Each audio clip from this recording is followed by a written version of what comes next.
इससे पिछली वीडियो में मैंने आपको ग्रामीण क्षेत्र के स्थानीय स्वशासन यानी कि पंचायती राज के बारे में डिटेल में पढ़ा दिया था और मैंने कहा था कि अगली वीडियो में हम शहरी क्षेत्र के स्थानीय स्वशासन यानी कि नगर पालिका के बारे में पढ़ेंगे।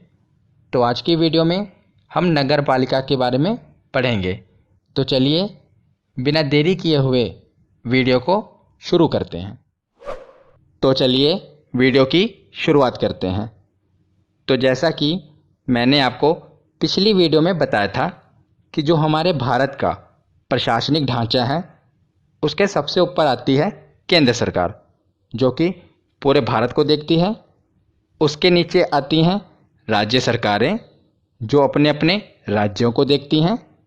और उसके नीचे आती है स्थानीय स्वशासन, जिसे इंग्लिश में कहते हैं लोकल सेल्फ गवर्नमेंट।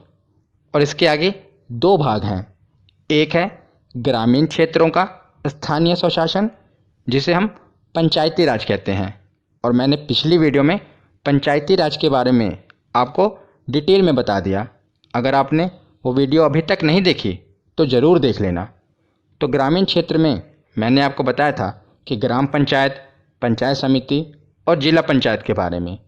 तो आज हम शहरी क्षेत्र के स्थानीय स्वशासन, जिसे नगर पालिका कहते हैं, उसमें नगर पंचायत, नगर परिषद और नगर निगम, इसके बारे में पढ़ेंगे।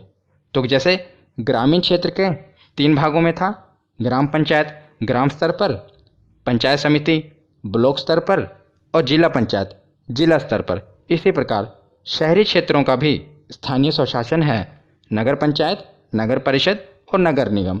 इसे अब हम डिटेल में पढ़ते हैं। तो जैसा कि मैंने आपको बताया था कि जो स्थानीय स्वशासन व्यवस्था है, इसका मूल उद्देश्य विकास की प्रक्रिया में जन भागीदारी को सुनिश्चित करना तथा लोकतांत्रिक विकेंद्रीकरण को बढ़ावा देना है, ताकि जो विकास की प्रक्रिया है इसमें जनता भाग ले, उसकी भागीदारी को सुनिश्चित करना और लोकतांत्रिक विकेंद्रीकरण को बढ़ावा देना है। तो विकेंद्रीकरण क्या है ये मैंने आपको पिछली वीडियो में बता दिया था। तो अब हम आगे देखते हैं।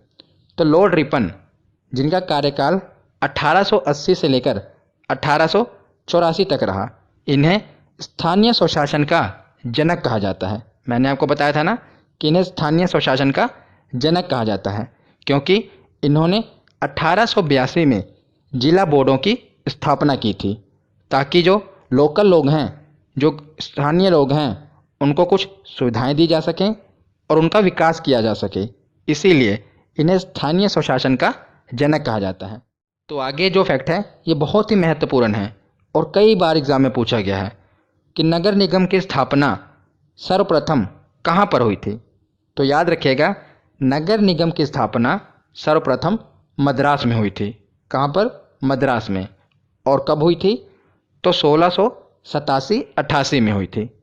1687 में बोर्ड ऑफ डायरेक्टर्स ने मद्रास में नगर निगम बनाने की अनुमति दी थी। तो नगर निगम बनाने की अनुमति 1687 में मिली थी और 29 सितंबर 1688 को मद्रास में सर्वप्रथम नगर निगम की स्थापना हुई थी। 1687 में अनुमति मिली और 1688 में नगर निगम की स्थापना हुई। और कहाँ पर हुई? तो मद्रास में हुई। ये याद रखिएगा। तो आगे देखते हैं। तो जो नगर पालिकाएँ हैं उन्हें अभी हम डिटेल में पढ़ेंगे, पर पहले मैं आपको जो बैकग्राउंड में जो महत्वपूर्ण चीज़ें हैं वो समझा रहा हूँ। अभी हम आगे उसे भी देखेंगे। तो जैसे कि मैंने आपको बताया था कि जो पंचायती राज व्यवस्था है उसे संविधान सभा द्वारा संवैधानिक दर्जा नहीं मिला था। उसी प्रकार नगर पालिकाओं को भी संवैधानिक दर्जा नहीं मिला था। तो सबसे पहले 1989 में राजीव गांधी जी द्वारा एक संविधान संशोधन लाया गया, 65वां संविधान संशोधन विधेयक। इसे संसद में पेश किया गया, जिसमें नगर पालिकाओं का वर्णन था। पर ये जो विधेयक था लोकसभा से तो पारित हो गया, वहाँ पर बहुमत था, पर राज्यसभा में पारित नहीं हो पाया, जिस कारण यह विधेयक कानून नहीं बन पाया। 2 साल बाद पीवी नरसिम्हा राव जी की सरकार आई और इन्होंने 74वां संविधान संशोधन पेश किया संसद के सामने। और दिसंबर 1992 में यह लोकसभा से पारित हो गया और उसके अगले दिन ही राज्यसभा से पारित हो गया। और 20 अप्रैल 1993 को, याद रखिएगा 1993 को, यह इस पर राष्ट्रपति जी ने हस्ताक्षर कर दिए। तो जब राष्ट्रपति जी हस्ताक्षर कर देते हैं तो वो बिल कानून बन जाता है। तो 1 जून 1993 को यह पूरे देश में लागू हो गया। जो ये बिल था कानून बन गया और यह कानून 1 जून 1993 को पूरे देश में लागू हो गया। ये डेट याद रखिएगा, 1 जून 1993। तो अब हम देखते हैं 74वां संविधान संशोधन। तो वो बिल कानून बन चुका है ना। तो 74वां संविधान संशोधन नगर पालिकाओं से संबंधित है और 73वां किससे संबंधित था? वो पंचायती राज से संबंधित था और 74वां नगर पालिकाओं से। तो इसके द्वारा जो ये संशोधन हुआ था, इसके द्वारा संविधान के भाग 9A में अनुच्छेद 243P से 243ZG तक जोड़ा गया, शामिल किया गया। याद रखिएगा कौन सा भाग जोड़ा गया?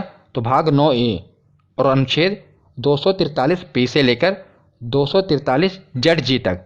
ZG का मतलब क्या है? Z के बाद A, ZB, इसी प्रकार ZG तक ये प्रावधान जोड़ा गया संविधान के भाग 9A में। और उसी के साथ 12वीं अनुसूची का भी प्रावधान किया गया, जिसमें कुल 18 विषय बताए गए जिन पर नगर पालिकाएँ काम करेंगी। हमने पंचायती राज व्यवस्था में पढ़ा था, उसमें कितने विषय थे? 29 विषय, और नगर पालिकाओं में 18 विषय। तो एक बार रिवीजन कर लेते हैं। तो ग्रामीण क्षेत्र के स्थानीय स्वशासन को पंचायती राज कहते हैं और शहरी क्षेत्र के स्थानीय स्वशासन को नगर पालिका कहते हैं। तो पंचायती राज वाला कौन सा संशोधन था? तो 73वां। और शहरी क्षेत्र वाला 74वां। और ग्रामीण क्षेत्र यानी कि पंचायती राज में कौन सी अनुसूची जोड़ी गई थी? तो 11वीं अनुसूची। और शहरी क्षेत्र में 12वीं अनुसूची, उसे अगली वाली। और इसमें ग्रामीण क्षेत्र वाले में जो पंचायती राज है, इसे कुल कितने विषयों पर काम करने की शक्ति प्रदान की गई थी? 29 विषयों पर। और शहरी क्षेत्र में 18 विषय। ये याद रखिएगा, ग्रामीण क्षेत्र यानी कि पंचायती राज में 29 विषय थे और शहरी क्षेत्र यानी कि नगर पालिका में 18 विषय हैं। ये दोनों याद रखिएगा। तो अब हम नगर पालिकाओं की संरचना और गठन देख लेते हैं।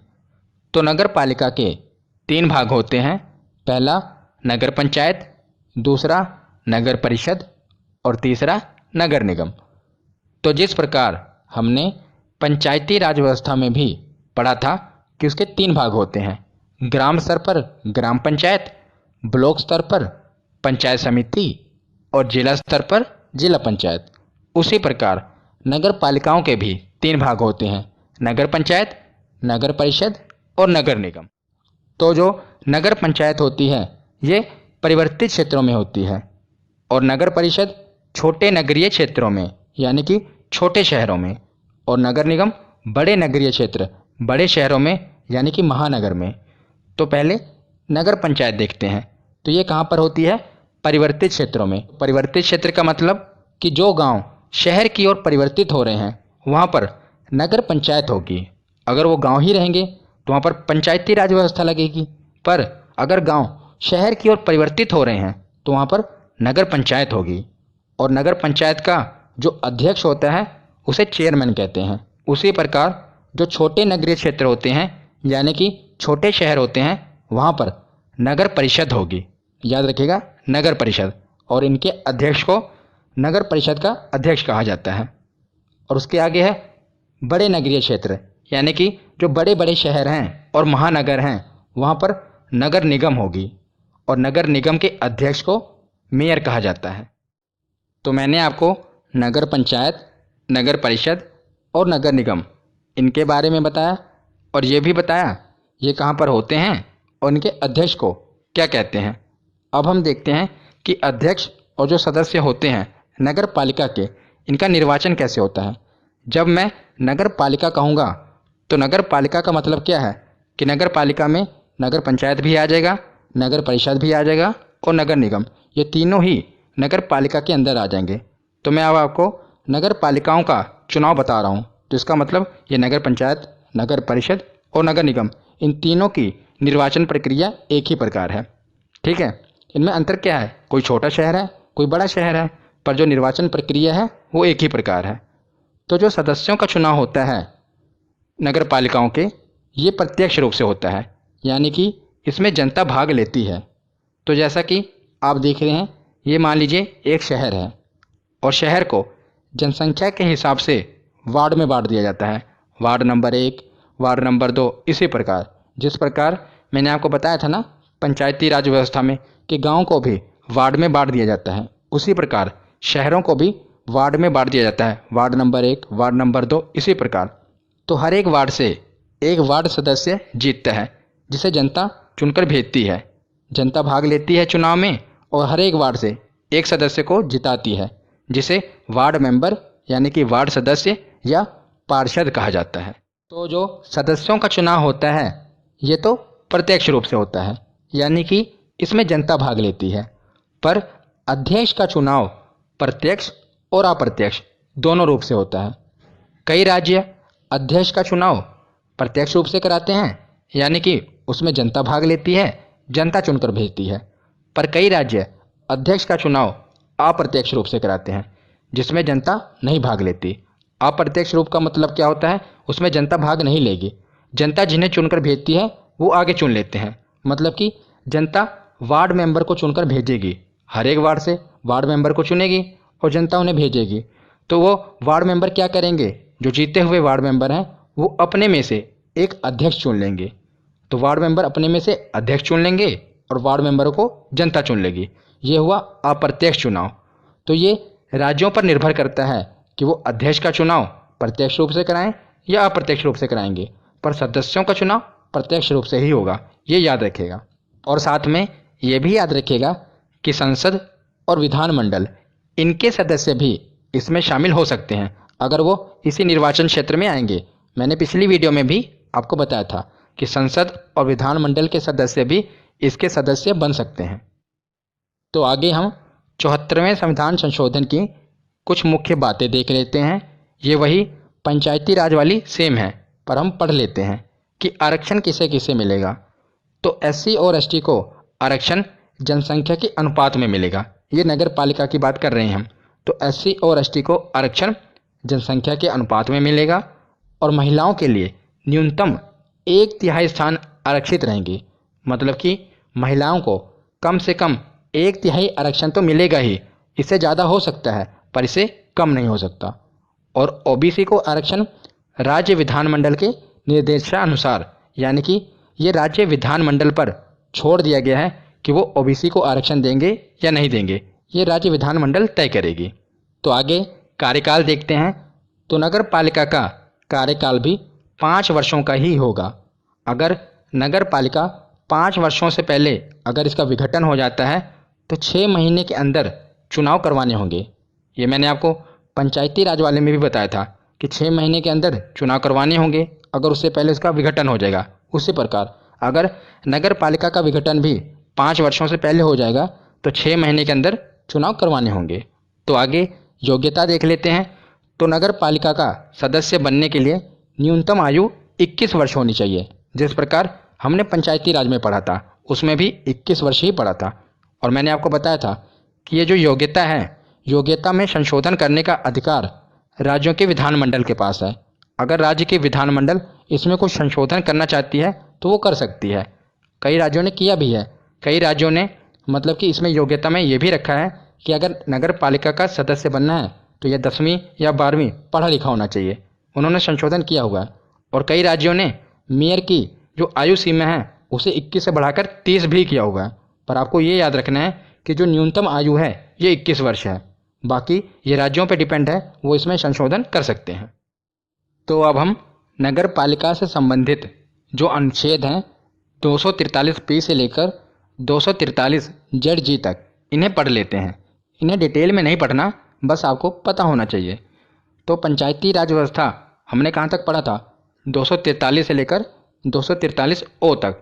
तो ओ के बाद आता है पी। तो 243 पी से लेकर 243 जी तक ये नगर पालिका के अनुच्छेद हैं, इन्हें पढ़ते हैं। तो 243 पी में क्या बताया गया है? परिभाषा बताई गई है। जिस प्रकार मैंने आपको पंचायती वाली वीडियो में भी बताया था कि पंचायती राज व्यवस्था में जो शुरुआत में क्या था 243 में, डेफिनेशन बताई जाती है, किसी भी चीज़ के शुरुआत में उसकी परिभाषा बताई जाती है। उसी प्रकार 243 में परिभाषाएं हैं कि जिला किसे कहते हैं, नगर पंचायत किसे कहते हैं, ये डेफिनेशंस हैं। वैसे भी आप इसे याद रख सकते हैं, पी और परिभाषा, पी से शुरू हो रहा है ना, पी परिभाषा रिलेट कर सकते हैं। तो 243 पी के बाद है 243 क्यू। इसमें क्या है, नगर पालिकाओं का गठन। पहले परिभाषा होती है, उसके बाद बताया जाएगा ना कि इसका गठन कैसे होगा। तो हमने पीछे पढ़ा था कि 3 प्रकार की नगर पालिकाएं होती हैं। कौन कौन सी? नगर पंचायत, नगर परिषद और नगर निगम। वो हमने पढ़ लिया था। बस अब इसे बस अनुच्छेद में बताया गया है। तो आगे है अनुच्छेद 243 आर। इसमें क्या है, नगर पालिकाओं की संरचना। हमने पीछे देखा कि सदस्यों का चुनाव कैसे होगा, अध्यक्ष का चुनाव कैसे होगा, प्रत्यक्ष होगा या अप्रत्यक्ष होगा, यही इसमें बताया गया है नगर पालिकाओं की संरचना में। तो आगे है अनुच्छेद 243 एस। इसमें क्या है, वार्ड समितियों आदि का गठन और संरचना। तो हमने पीछे पढ़ा ना कि हर वार्ड से एक सदस्य चुना जाता है, जिसे वार्ड मेंबर या पार्षद कहते हैं। तो हर वार्ड से एक सदस्य चुना जाता है। तो इन वार्ड मेंबर का समूह बनाकर एक समिति का गठन किया जाता है, जिसे वार्ड समिति कहते हैं। तो इनका गठन योजना बनाने और विकास करने के लिए किया जाता है। किसका? वार्ड समिति का गठन योजना बनाने और उस नगर पंचायत या नगर निगम हो या नगर परिषद हो, उसका विकास करने के लिए वार्ड समितियों का गठन किया जाता है। तो उसके आगे देखते हैं अनुच्छेद 243 टी। तो इसमें आरक्षण के बारे में बताया गया है। हमने पीछे पढ़ ही लिया कि एससी और एसटी को जनसंख्या के अनुपात में और महिलाओं को आरक्षण कम से कम 1/3 मिलेगा ही, और जो ओबीसी का आरक्षण है ये राज्य विधानमंडल तय करेगी। तो उसके बाद देखते हैं अनुच्छेद 243 यू। इसमें क्या है, कार्यकाल के बारे में बताया गया है। हमने पीछे पढ़ा कितने वर्ष का कार्यकाल होगा, 5 वर्ष का। अगर 5 वर्ष से पहले ही विघटन हो जाता है तो 6 महीने के अंदर चुनाव करवाना होगा। उसके बाद देखते हैं अनुच्छेद 243 वी। इसमें क्या है, योग्यता के बारे में। न्यूनतम आयु कितनी होनी चाहिए, 21 वर्ष। अगर इसमें संशोधन करना है तो इसका अधिकार राज्य की विधानमंडल के पास है। तो आगे है अनुच्छेद 243 डब्ल्यू। इसमें क्या है, नगर पालिकाओं की शक्तियाँ, प्राधिकार और उत्तरदायित्व। तो कुल 18 विषय हैं। हमने पीछे पढ़ा ना, 18 विषयों पर जो नगर पालिकाओं को अधिकार है, इन पर वो काम कर सकते हैं। तो जैसे कि शहरों में पार्क बनाना, खेल मैदान, सड़कें बनवाना, पुल बनवाना, ये नगर पालिकाओं के अधिकार में आते हैं। तो आगे है अनुच्छेद 243 एक्स। इसमें नगर पालिकाओं को टैक्स लगाने की शक्ति दी गई है। तो देखिए 243 एक्स, इधर टैक्स में भी एक्स है, इसे आप रिलेट कर सकते हैं। तो 243 एक्स में नगर पालिकाओं को टैक्स लगाने की शक्ति दी गई है, क्योंकि अगर नगर पालिकाएँ कोई पार्क बनवा रही हैं, कोई खेल का मैदान बनवा रही हैं या कोई सड़क बनवा रही हैं, तो उन्हें वहाँ पर टैक्स लेने का अधिकार है। क्योंकि अगर इनके पास पैसा होगा तो वो आगे विकास के काम कर सकते हैं, इसीलिए इन्हें अधिकार दिया गया है।